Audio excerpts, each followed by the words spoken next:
Very good. Galing, galing. Be, may is your name? Galing. Punongan ba nangaran ka? Punuin mo na. Practice, practice pa. Hanggang sa magkasya siya. Iurong mo lang yung ano. Ito siya. Iurong lang yan din dyan para magkasya na. Very good.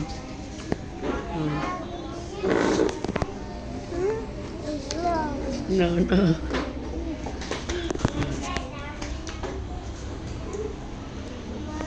Okay, eyes on the blackboard. Ano nga sa Tagalog ang blackboard?